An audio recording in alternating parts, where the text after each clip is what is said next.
खरं सांगायचं तर आमचे प्लॅन आधी ठरले की कधी सक्सेसफुल होत नाही, पण अचानक ठरलेले प्लॅन जास्त हेवी निघतात.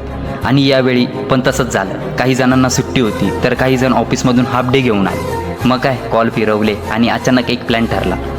मित्राने आधीच एक स्पॉट शोधून ठेवला होता. नाशिकपासून फक्त 1 तासाच्या अंतरावर जबरदस्त चाल. सगळे एका ठिकाणी जमलो. मस्त लिंबू सरबत झालं आणि बस गप्पा सुरू झाल्या. मोहोल सेट, थोडी मस्ती, थोडा टाईमपास आणि लगेच निघालो राईडला. रस्ता इतका मस्त की राईड करतानाच प्रत्येक मूवमेंट एन्जॉय करत होतो. थंड हवा आणि मित्रांसोबतची राईड परफेक्ट कॉम्बो.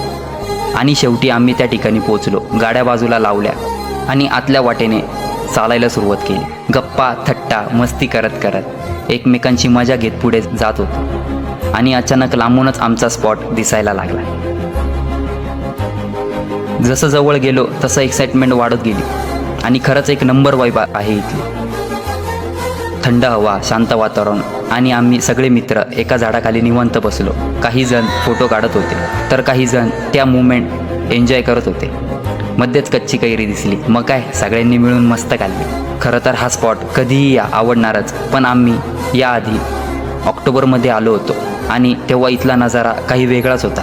पाणी इतकं स्वच्छ होतं की सगळं खाली दिसत होतं आणि लहान लहान मासे पायाजवळ येत होते. आता पण ठिकाण भारीच आहे, पण ऑक्टोबरमध्ये एक्सपिरियन्स नेक्स्ट लेवल असतो. आम्ही सनसेटपर्यंत तिथेच थांबलो आणि त्या गोल्डन टाईममध्ये एक मस्त व्हिडिओ शूट केली. काम टेन्शन सगळं बाजूला.